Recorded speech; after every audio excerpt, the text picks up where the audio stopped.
Hello guys and welcome to course.sobism। इस C++ के course में आज हम कॉन्स्टेंट्स को देखने वाले हैं। और कॉन्स्टेंट्स यार बहुत ही सिंपल और इजी टॉपिक है, लेकिन ये एक इम्पॉर्टेंट टॉपिक भी है क्योंकि C++ में हमें कॉन्स्टेंट्स की जरूरत पड़ती है। जैसे वेरिएबल्स हमने पढ़े, हमने अपनी कुछ लास्ट वीडियोस में आप जानते हो कि वेरिएबल्स को टैकल किया, डेटा टाइप्स और उनके मॉडिफायर्स को यूज करके हम अलग अलग तरीके के वेरिएबल्स को बना रहे थे। और हमें पता है कि वेरिएबल्स जैसे हमारे मैथमेटिक्स और साइंस में होता है, वेरिएबल्स की जो वैल्यू होती है वो चेंज हो सकती है, वैसे ही हमारी प्रोग्रामिंग में वेरिएबल्स का इंपॉर्टेंस होता है। उनकी वैल्यूज को हम चेंज कर सकते हैं। और हमारे कांस्टेंट्स भी वैसे ही होते हैं। Constant refers to a fixed value in a program and it can't be changed once assigned. तो कांस्टेंट हमारे प्रोग्राम में एक फिक्स्ड वैल्यू को रिप्रेजेंट करता है, मतलब वो वैल्यू हमारी चेंज नहीं हो सकती है अगर हमने एक बार असाइन कर दी। तो constants are treated just like regular variables except that their values cannot be modified after their definition। Constants जो होते हैं उन्हें हम बिल्कुल रेगुलर वेरिएबल्स जैसे ही बनाते हैं वैसे ही उन्हें ट्रीट करते हैं। बस उसमें यही फर्क होता है कि एक बार अगर हमने डिफाइन कर दिया, एक बार अगर उसे बना दिया गया है, तो उसकी वैल्यू आप चेंज नहीं कर सकते हो। तो यार कॉन्स्टेंट्स हमें कब बनाने पड़ सकते हैं? जैसे हमारे प्रोग्राम में एज होती है, तो उसे हम एज अ वेरिएबल बनाते हैं क्योंकि एज हमारी कभी ना कभी बढ़ेगी। वैसे ही स्कोर होता है। मान लो हम एक गेम बना रहे हैं और हमारे स्कोर को हम एक वेरिएबल में स्टोर करने वाले हैं, तो स्कोर तो हमारा बढ़ता रहेगा, तो उसे हम एज अ वेरिएबल बनाएंगे।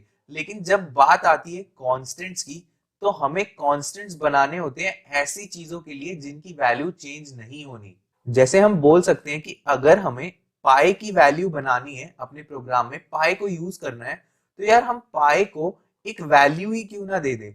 पाई को हम 3.14 दे के उसे एक कांस्टेंट अगर बना देते हैं, तो वो थ्रू आउट द प्रोग्राम हमारा 3.14 ही रहेगा और वैसे भी उसकी वैल्यू चेंज नहीं होनी। या फिर मान लो मेरा नाम है, अगर मैंने अपना नाम दे दिया है, तो एक बार अगर मेरा नाम नेम वेरिएबल में सेव हो गया, तो उसे मैं एज अ कांस्टेंट रख सकता हूँ क्योंकि मेरा नाम तो बार बार चेंज होगा नहीं। तो ऐसे ही एग्जाम्पल्स होते हैं जिनमें हमें कांस्टेंट्स को बनाने की जरूरत पड़ सकती है, और ये इंपॉर्टेंट होते हैं यार हमारे प्रोग्राम में। और दो तरीके होते हैं हमारे पास जिससे हम एक कांस्टेंट को बना सकते हैं C++ में, और वो होते हैं using hash define pre processor command और यूजिंग कॉन्स्ट कीवर्ड। ये दोनों बहुत इजी होते हैं और दोनों को ही यूज करके हम कांस्टेंट्स को बना सकते हैं।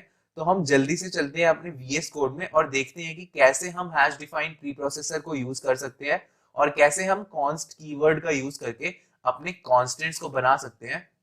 तो गाइज मैं यहाँ पर आ गया हूँ अपने VS कोड में, और यहाँ पर हमारी फोर्थ फाइल खुली हुई है जिसमें हमने मॉडिफायर्स और रेंजेस के बारे में पढ़ा था, और ये लास्ट वीडियो में ही हमने पढ़ा था। और आज हमें कॉन्स्टेंट्स को पढ़ना है, तो मैं यहाँ पर जल्दी से बिना टाइम वेस्ट करते हुए 5 constants.cpp बना देता हूँ। तो सबसे पहले यहाँ पर मैं अपने लास्ट वीडियो की बात करता हूँ। मैंने मैनेज में जाके यूजर स्निपेट्स में जाके cpp.json फाइल को एडिट किया था और यहाँ पर एक बॉयलर प्लेट बनाई थी। तो हमने cpp बॉयलर प्लेट बना ली थी, और cpp बॉयलर प्लेट अगर मैं यहाँ लिखता हूँ और एंटर करता हूँ, तो यहाँ पर हमारी बेसिक बॉयलर प्लेट बन के आ जाएगी। यहाँ पर एक छोटी सी चीज और बताना चाहूंगा, मैनेज में जाके आप अपनी कलर थीम भी चेंज कर सकते हो। यहाँ पर मैंने dark plus default dark use कर रखी है। आप चाहो तो यहाँ पर कोई भी थीम यूज कर सकते हो। विजुअल स्टूडियो C++ को भी आप यूज कर सकते हो, या फिर यहाँ पर कोई लाइट थीम को भी आप यूज कर सकते हो। बट यार मैं लाइट थीम रेकमेंड नहीं करूंगा, मुझे पर्सनली लाइट थीम अच्छी नहीं लगती, और बहुत सारे डेवलपर्स यार लाइट थीम को यूज करना पसंद नहीं करते। तो मैं अपनी डिफॉल्ट डार्क को ही यूज करूंगा। तो अगर आप चाहो तो उसे चेंज कर सकते हो। और यार यहाँ पर इतने सारे आइकन्स देख के डरना मत, मैं गिट का भी यूज करता हूँ और बहुत सारी चीजें और भी मैं VS कोड से करता हूँ, इसलिए यहाँ पर इतनी सारी चीजें हैं। बट यहाँ पर आप एक चीज इंस्टॉल कर सकते हो, एक्सटेंशंस में जाके आप मटेरियल आइकन अगर लिखोगे, तो आपको यहाँ पर मटेरियल आइकन थीम करके एक एक्सटेंशन मिलेगा। इसे आप इंस्टॉल कर सकते हो। इसके फायदे क्या है मैं आपको बता देता हूँ। यहाँ पर आपको अलग अलग टाइप की फाइल्स और फोल्डर्स के लिए अलग अलग टाइप के आइकन्स मिल जाएंगे। आपका जो एक्सप्लोरर होता है उसे थोड़ा बेटर बना देता है। और यहाँ पर ये जो आइकन्स है अलग अलग, ये इसीलिए यहाँ पर आए हैं क्योंकि मैंने यहाँ पर इस एक्सटेंशन को यूज किया हुआ है। तो आप भी इसे इंस्टॉल कर सकते हो यार। अब टाइम ना वेस्ट करते हुए कॉन्स्टेंट्स पे चलते हैं। कॉन्स्टेंट्स हम दो तरीके से बना सकते हैं। यहाँ पर मैं पहला कमेंट लिखता हूँ, using hash define pre processor command. और जो दूसरा होता है वो हमारा होता है यूजिंग द कॉन्स्ट कीवर्ड। तो यहाँ पर एक कॉन्स्ट कीवर्ड होता है जिसको यूज करके हम बना सकते हैं अपने कांस्टेंट को। तो मैं जल्दी से आपको hash define pre processor command के बारे में बताता हूँ। हैश डिफाइन एक प्री प्रोसेसर कमांड होती है और इसके बारे में हमें पता है प्री प्रोसेसर कमांड्स जो होती हैं उन्हें हम हैश करके बनाते हैं और वो हमारे प्रोग्राम में सबसे ऊपर आती है। हैश इंक्लूड भी एक प्री प्रोसेसर कमांड है और हैश इंक्लूड का यूज करके हम हेडर फाइल्स को इंक्लूड करते हैं और वैसे ही हैश डिफाइन को यूज करके हम मैक्रोस को बना सकते हैं। मतलब हम अलग अलग टाइप के आइडेंटिफायर्स को बना सकते हैं जिनको हम एज कॉन्स्टेंट्स भी यूज कर सकते हैं। यहाँ पर मैं आपको सिंटैक्स दिखाता हूँ। पहले हम हैश डिफाइन लिखते हैं, उसके बाद हम यहाँ पर स्पेस डाल के आइडेंटिफायर का जो नाम होता है वो लिखते हैं। तो मैं आइडेंटिफायर नेम लिख देता हूं, उसके बाद स्पेस डाल के आप उस वैल्यू को लिख देते हो। तो इसको मैं कमेंट कर रहा हूं क्योंकि ये हमारा सिंटैक्स है और यहाँ पर नीचे मैं डेमो दिखाता हूं आपको। हैश डिफाइन करके मैं यहाँ पर एक आइडेंटिफायर का नाम लिखूंगा। यहाँ पर ये जो नाम हम बनाने वाले हैं वो भी उन्हीं रूल्स को यूज करता है यार जो हम वेरिएबल्स को बनाने के लिए यूज करते थे। इन रूल्स को हमने पढ़ा था और इन्हीं रूल्स को यूज करते हुए हमें यहाँ पर कॉन्स्टेंट्स को बनाना है। तो यहाँ पर पहला कांस्टेंट मैं पाए ही बना देता हूँ जिसके बारे में हमने बात करी थी और इसकी वैल्यू हम 3.14 रख सकते हैं। और यहाँ पर हम अलग अलग तरीके के बना सकते हैं यार कांस्टेंट्स। ये 3.14 एक डबल वैल्यू हो गई और लेकिन यहाँ पर मैं इंटीजर टाइप के भी कांस्टेंट्स को बना सकता हूँ। मैं यहाँ पर लिखता हूँ इंट कांस्टेंट, तो ये उसका नाम हो गया और उसके बाद मैं जो भी उसकी वैल्यू है वो दे सकता हूँ। तो यहाँ पे वैल्यू में 24 रख देता हूँ। तो ये जो इंट कांस्टेंट है ये हमारे थ्रू आउट द प्रोग्राम एक कांस्टेंट ही रहेगा और उसकी वैल्यू हमेशा 24 रहेगी जो इंटीजर टाइप की होगी। अगर मैं यहाँ पर सी आउट करूं और बोलूं कि यहाँ पर मुझे इंट कांस्टेंट दे दो, इंट कांस्टेंट देने के बाद मैं एंडल कर दूं यार नई लाइन के लिए और फिर सेमीकोलन लगा दूं, तो ये हमारी एक स्टेटमेंट हो गई और अब मैं इसे रन करा सकता हूं। तो और मुझे यहां से रन कराने की जरूरत नहीं है, मैंने आपको शॉर्टकट की बताई है। कंट्रोल एस से सेव करो और उसके बाद कंट्रोल शिफ्ट ए करोगे तो ये रन हो जाएगा और यहाँ पर आप देख सकते हो 24 वैल्यू आपकी प्रिंट हो गई है। ये जो हमारा हैश डिफाइन होता है ये करता क्या है, हम जहां पे भी अपने प्रोग्राम में ये चीज या ये चीज लिखेंगे, मान लो हम जहां पर भी इंट कांस्टेंट को लिखेंगे वहां पर हमारा कंपाइलर क्या करेगा, उसे 24 से रिप्लेस कर देगा, वहां पर ये 24 को डाल देगा। तो मैं यहां पर अगर ऐसे कहूं कि फिर से मैं इसे यूज करना चाहता हूं, the value of int constant is, और मैं यहां पर इंट कांस्टेंट को कॉल करके एंडल करूंगा और सेमीकोलन लगाऊंगा, तो ये एक नई लाइन हो गई। अब मैं फिर से इसे सेव करा के रन करूंगा तो आप यहां देख सकते हो 24 और the value of int constant is 24। तो मैं इसे बार बार अपने प्रोग्राम में हर जगह पे इसे मैं एक्सेस कर सकता हूँ। कहीं पे भी इसे मैं लिखूंगा तो वो 24 से रिप्लेस हो जाएगा। अगर मैं चाहूं तो पाई को भी कर सकता हूँ। मैं यहाँ पर सी आउट करूंगा और मैं बोलूंगा the area of circle with radius 5 is, और मैं यहाँ पर लिख दूंगा जो भी हमारा फॉर्मूला होता है। हमारा फॉर्मूला होता है रेडियस के लिए पाई आर स्क्वायर होता है, तो आर इंटू आर करना होता है। तो यहाँ पर हम 5 इंटू 5 करेंगे क्योंकि हमारा जो रेडियस है वो 5 है।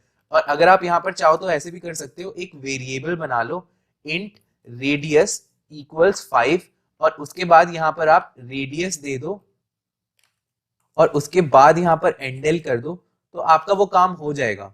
तो ये जो रेडियस है ये यहाँ पर 5 से रिप्लेस हो जाएगा और पाई जो है वो एक यार हमारी कांस्टेंट वैल्यू है तो उसे हम चेंज नहीं कर सकते।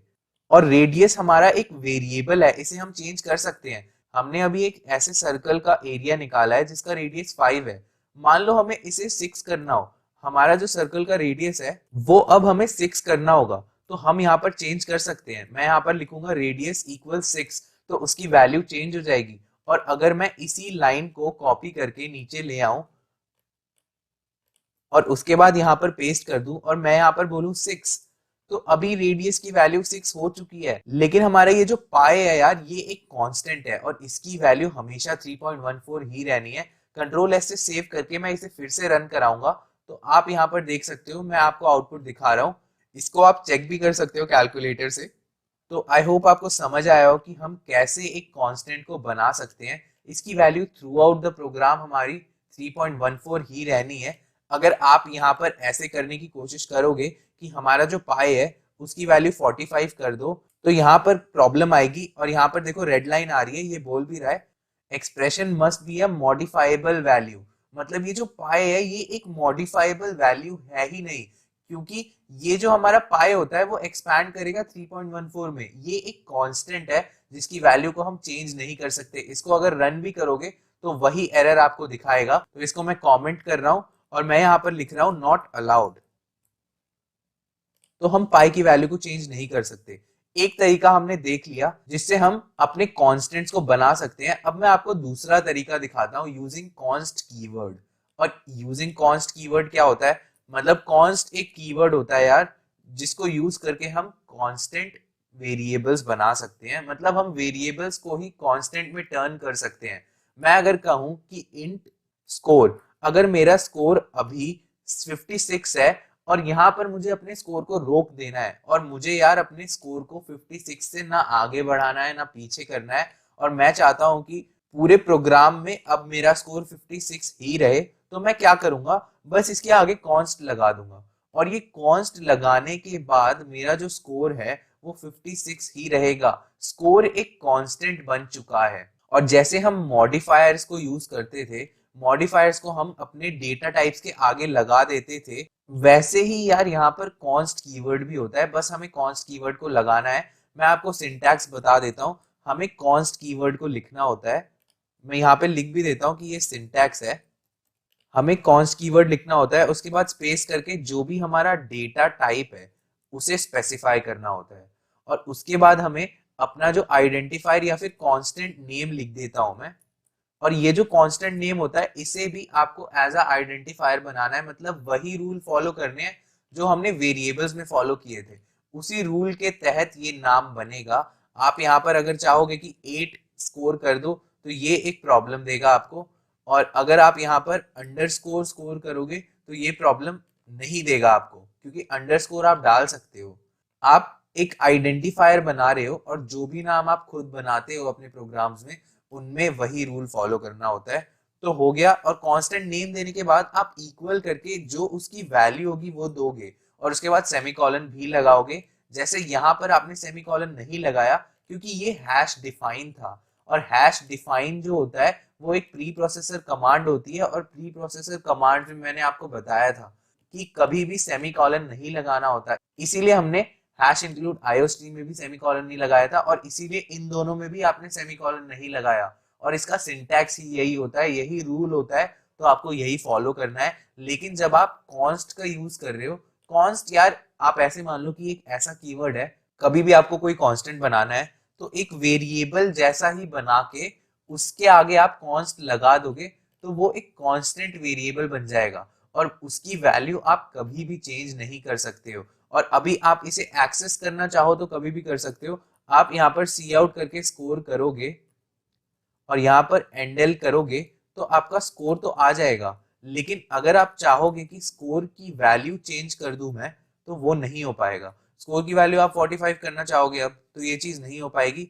और आपकी रेड लाइन आ भी चुकी है, और ये जो रेड लाइन है इस पे होवर करोगे तो आपको पता चलेगा। ये भी वही बोल रहा है कि expression must be a modifiable L value. मतलब ये जो स्कोर है ये मॉडिफाई ही नहीं हो सकता, ये एक कांस्टेंट है और इसकी वैल्यू को आप चेंज नहीं कर सकते हो। एक और एग्जांपल मैं आपको दे देता हूं यहाँ पर। अगर मैं चाहूं कि मुझे अपना कॉन्स्ट कैर टाइप का इस बार बना के देखते हैं, क्योंकि इंट को बहुत हमने यूज कर लिया। अभी हम कैर टाइप का एक वेरिएबल बना रहे हैं, मतलब कांस्टेंट बना रहे हैं, क्योंकि हमने कॉन्स्ट लगा दिया है। ये कांस्टेंट होने वाला है मेरा फेव कैर। मेरा जो फेवरेट कैरेक्टर है वो तो कभी चेंज होगा नहीं, वो हमेशा सेम ही रहने वाला है। तो उसे मैं इक्वल करके यहाँ पर कैरेक्टर दे दूंगा आर, और उसके बाद मैं सेमीकोलन लगा दूंगा। जो भी आपका फेवरेट कैरेक्टर है उसे बना लो आप, और उसके बाद उसके आगे कॉन्स्ट लगा दो। तो ये आप कभी चेंज नहीं कर सकते। मतलब मान लो अगर कोई फेलो प्रोग्रामर आया और उसने सोचा कि मैं फेव कैर को चेंज कर दूं, तो वो नहीं कर पाएगा, क्योंकि ये प्रोग्राम जो है वो आपने लिखा है। और आपका जो फेवरेट कैरेक्टर है वो कभी चेंज नहीं होगा, वो हमेशा एक कांस्टेंट ही रहेगा। और ऐसे ही आप सोच सकते हो, अलग अलग तरीके के एग्जाम्पल्स हो सकते हैं, आपको प्रोग्राम्स बनाने पड़ सकते हैं और उनमें कॉन्स्टेंट्स को बनाना पड़ सकता है और उन कॉन्स्टेंट्स को आप एक्सेस कर सकते हो। यहाँ पर मैं सी आउट करके और मैं लिखूंगा माई फेवरेट कैरेक्टर इज, और उसके बाद यहाँ पर मैं इस फेव कैर को बुला दूंगा और उसके बाद मैं एंडल कर दूंगा। तो आपका ये फेवरेट कैरेक्टर बन चुका है। इसको मैं अब रन करके एक बार दिखाई देता हूँ आपको। कंट्रोल एस से सेव करके कंट्रोल शिफ्ट प्लस ए करोगे तो यहाँ पर आपका प्रोग्राम रन होगा विदाउट एनी एरर।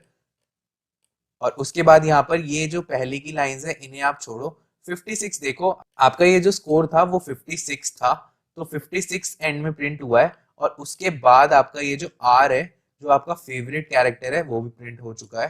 तो ये जो आपका कोड है ये मैं डिस्क्रिप्शन में आपको दे दूंगा, लेकिन मैं आपको एनकरेज करूंगा कि यार ये सारे कोड आप खुद लिखो, तो आपके लिए बहुत ज्यादा बेनिफिशियल होगा।